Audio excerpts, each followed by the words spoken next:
কথায় আছে ভগবান যেটা তোমার কপালে লিখে রাখেন সেটা একদিন না একদিন তোমার সাথেই ঘটবে। আমাদের বুনিয়াদপুর শহরে মায়াহারে ৪৮ প্রহর ব্যাপী নামযজ্ঞ ও লীলা কীর্তন অনুষ্ঠান। আর এই জায়গাটা ৪ দিনে আমাদেরকে দিয়েছে ৪টা আলাদা অভিজ্ঞতা। চলো তাহলে শুরু থেকে শুরু করি। প্রথম দিন, এটা হলো রশিদপুরের স্টেশন রাস্তা। এই রাস্তা ধরে সোজা যেতে হবে।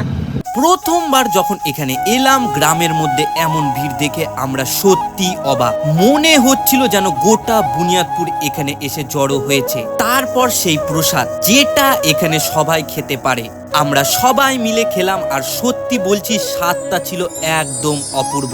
দ্বিতীয় দিন, ঠিক যাওয়ার সময় হঠাৎ কালবৈশাখীর মতো ঝড়, আর সেই ঝড়ের জন্য আর যাওয়া হলো না, আর সেই সাথে মিস হয়ে গেল সেই ভোগও।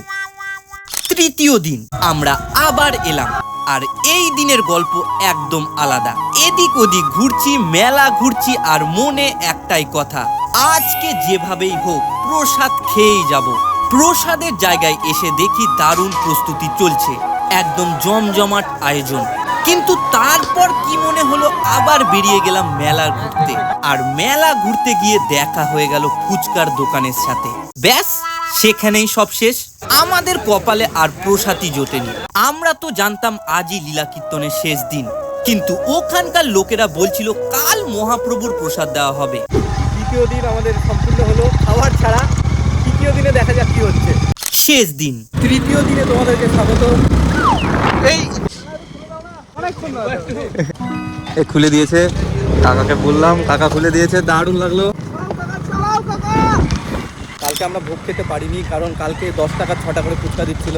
প্রচুর খেয়েছি, সেই জন্য আর প্রসাদ খাওয়া যায়নি। এই মহাপ্রভুর ভোগ খেতে এসেছি আজকে। আজকে আবার এলাম, একটাই উদ্দেশ্য, মহাপ্রভুর ভোগ খাবো। কিন্তু এখানেও একটা কনফিউশন, আদৌ কি আমাদের কপালে সেই প্রসাদটা জুটবে? এর মধ্যে পল্লব এখানে বসে গেছে, এই জায়গাতেই আমরা বসবো। মহাপ্রভুর ভোগ বলে কথা, ভিড় তো হবেই।